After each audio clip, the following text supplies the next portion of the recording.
Witajcie telewidzowie z kolejnego dnia w Medellin, pięknego dnia w Medellin, pogoda ładna. Ostatnio tak mamy, że wieczory deszcz pada, a poranki albo lekko tak wczesne popołudnie jest pięknie. Dzisiaj mamy fajny dzień, też trochę krótki. Mamy czas tylko do godziny 13:30, jest koło godziny 9, po 9, przed 10 nawet.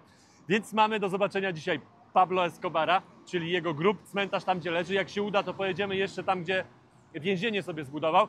No i żeby to przyspieszyć, musimy wziąć szybko taksę, bo jednak komunikacją miejską nam zejdzie za dużo czasu. A ceny finalnie za komunikację miejską i tak bardzo są teraz zbliżone do taksówki. Tak, a tam dojedziemy po prostu w 20 minut, ale jeszcze musimy trochę dinero wybrać. No właśnie. W Kolumbii, no ten bankomat nie chce dać pieniędzy, w ogóle karty nie czyta, więc nie wiem, czy problem z kartą, czy z bankomatem. W niektórych bankomatach już tak było, że te karty po prostu metalowe jakby są za grube i nie chcą tam przejść, ale ta już wypływa na samym jakby początku, jakby jej nie czytała. Pieniądze wybierzemy w innym bankomacie, za dużo nam też nie zostało, ale dobra, jedziemy najpierw zwiedzać. Jesteśmy już na cmentarzu, też nie musieliśmy nic jeść, w sensie jedliśmy, nie musieliśmy kupować żadnego śniadania, bo mieliśmy wliczone w nasz pokój i zapłaciliśmy za nasz pokój, w sumie Maryka ile było? 70 parę złotych, tak? 73 zł. Tak, a już jesteśmy na cmentarzu i najpierw wam pokażemy, jakie tutaj są widoki, ale ten cmentarz jest ogromny.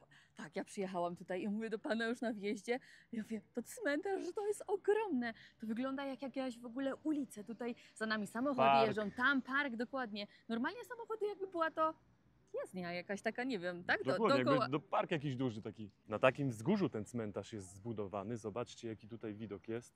Patrzcie, ludzi nie ma sporo, cmentarz, a patrzcie tutaj, ile ludzi. Wszyscy tutaj przychodzą zobaczyć grób Pablo Escobara.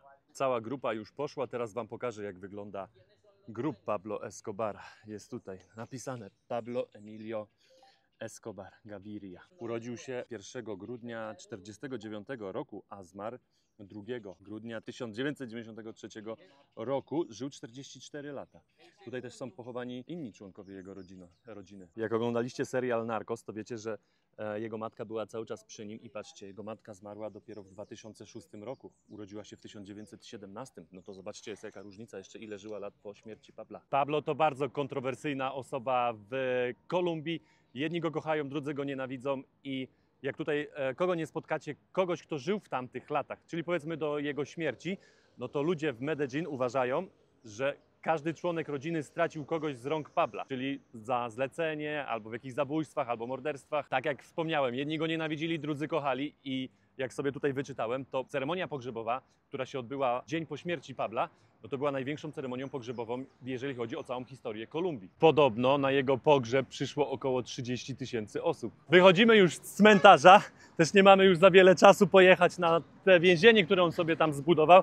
To też nie jest jakaś mega atrakcja, bo z tego więzienia prawie nic nie zostało i tam też jest teraz zrobiony jakiś dom starców, z tego co kojarzę, Klasztor. jakiś klasztor, także no, nawet tam nie jedziemy teraz, może po drodze nam uda się jeszcze coś zobaczyć, jakaś wioska tutaj jest. Tutaj widzę, że podobna zasada jak w Polsce, przed cmentarzem sprzedają kwiaty, ale zniczy nie widziałem. W Polsce bardzo popularne stawianie zniczy, a tutaj same kwiaty. Postanowiliśmy, że idziemy na metro, nikt nie chciał przyjechać za te pieniądze, które my chcieliśmy dać, także idziemy, damy 7 000 za metro. Płacicie raz i możecie jeździć sobie w tom i z powrotem, zmieniać nawet linię. My jeszcze najedzeni po śniadaniu w hotelu, ale tutaj po drodze ładne zapachy. Pani już sprzedaje jakieś tutaj smakołyki. No ja na razie nie mam miejsca na takie smakołyki. Rzeka albo jakiś kanał jeszcze tutaj widzę przy metro. O, pociąg podjeżdża. No to na pewno nie zdążymy. Idziemy się wprosić komuś na kartę, bo nie mamy kart, więc ktoś musi nas wpuścić. Mamy już naszego człowieka, który nam otworzy teraz bramkę. Tak. Proszę bardzo, Marika pierwsza, teraz ja. Jest. Od razu wyskoczyło. Gracias. Jesteśmy. Dosłownie chwila, jest już nasze metro, wsiadamy i jedziemy. Szybciej niż taksówka. Tak, szybciej na pewno, bo taksówka nie chciała przyjechać.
Dojechaliśmy już, można powiedzieć, na naszą dzielnicę. Mamy jeszcze pół godziny z buta. Patrzcie, jak to pięknie wygląda dzisiaj.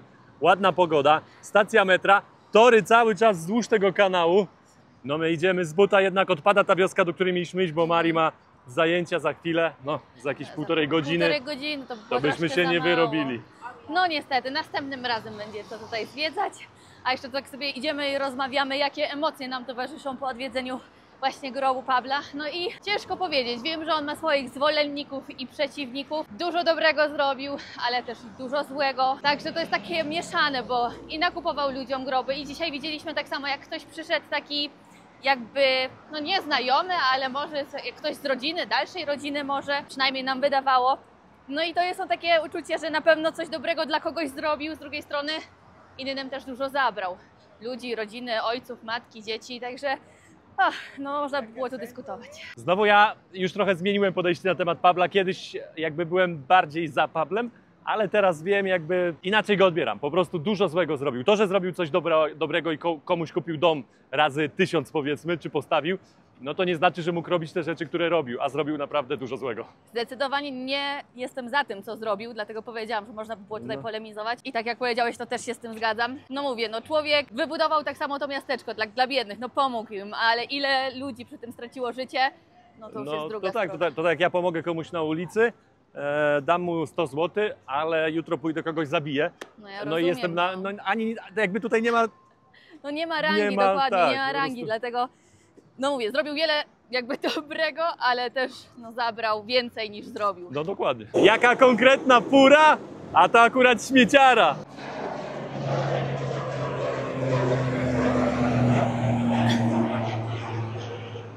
Taką przekąskę jeszcze sobie bierzemy za tysiaka, spróbujemy, bo inne jedliśmy, ale spróbujemy jak te smakują. Patrzcie, jaki fajny system pan tutaj ma. Obciekają z tłuszczu i lecą w dół. Teraz kolega zasłonił. Tamta kulka była tylko na przekąskę. Teraz idziemy na inne kulki i już widzę, że pan ma te nasze ulubione kulki. Tam leżą, te po środku. I to są właśnie te kulki, ja już zrobiłem gryza.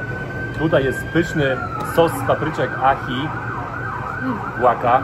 To jest guacamole. I to takie prawdziwe guacamole. Czujcie, to jest guacamole, a nie jakiś sos po prostu guacamole'owy.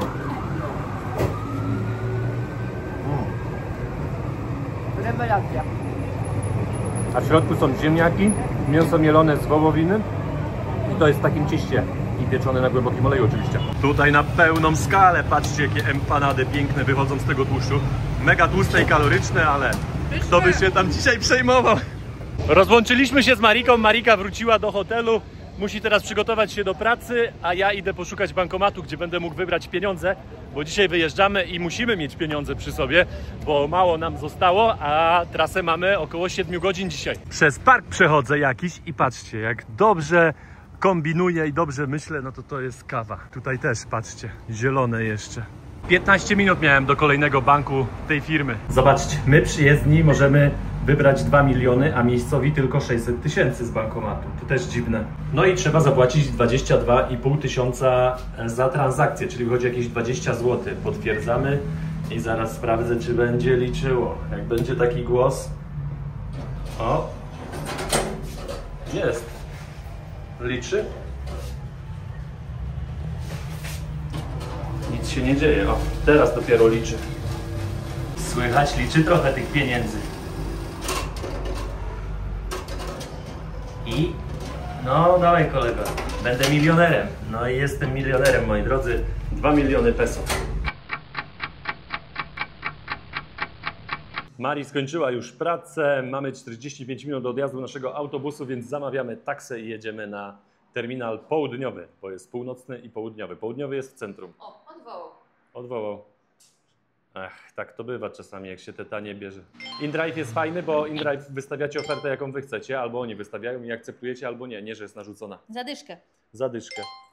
O, Zadyszkę. Widzicie? O, przychodzą. Tu kierowcy wysyłają ofertę. O, Raul wygląda fajnie, bierzemy Raula. Bierzemy Raula zadyszkę. Jesteśmy już w taksówce, tak wygląda aplikacja InDrive. Widzicie tutaj kolega, podobnie jak Uber, ale tu można potwierdzać, inne stawki wystawiać. 20 minut i jesteśmy już na terminalu del Sur.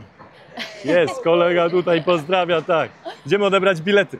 Gracias. Ja biegałem, szukałem po mieście, a tutaj stoi bankomat tej firmy, która najmniej pobiera prowizji, ale problem też jest z tym, że nie wszystkie bankomaty właśnie pokazuje na mapie. I już widzieliśmy kilka razy, że jest bankomat, a na mapie go nie ma. Ja pilnuję tutaj plecak i Marika stoi w kolejce po odebranie biletów, bo mamy tylko elektroniczne. Okazało się, że nie trzeba wymieniać biletu. Po raz pierwszy mamy taką sytuację.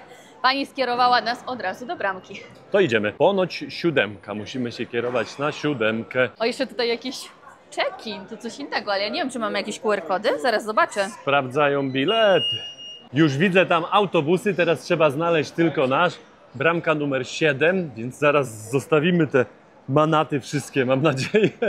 Pani właśnie nas zawołała, że mamy podejść, już będziemy wsiadać powoli. Okej, walizki już tam oddaliśmy, większe do tyłu, żeby... Co jest? Klapki się wygięły?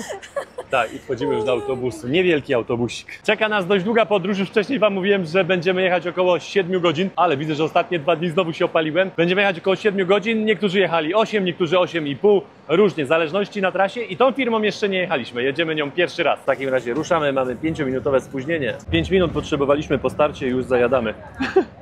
Empanady kupiliśmy. Trzeba oszczędzać, Marii, bo mamy 7 godzin, a później nie wiadomo, czy kupimy coś o tej godzinie w miejscowości. No właśnie.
Zima w tym autobusie, a Marika jeszcze postanowiła kupić sobie lody, bo pan wsiadł. Tutaj już drugi taki, sprzedają różne przekąski. Jak w smaku? Dobry, widzę, kawałki kokosa wystają. W takim kubeczku. Domowe lody. Sami robią, tak. Po 3 godzinach jazdy mamy przerwę. Pan zamyka autobus, także można zostawić pewnie wszystko, bo zamyka i też wychodzi. Zaraz zobaczymy, co tutaj można. My podjedliśmy kulkami, ale zobaczymy, co tutaj można dostać. Są jakieś lody bardziej, o, tam jest jakaś komida. Biorę jeszcze sobie obiad taki, do tego najpierw dostałem zupę. Kosztuje tutaj 24. No tak powiem wam, że na trasie tutaj jest więcej. No zdychę więcej trzeba dać, czyli z 9 zł niż normalnie w sklepie. Tak wygląda moja porcja, więc ja się biorę za jedzenie, bo mi zostało tylko 7 minut. Marii, musisz pomóc.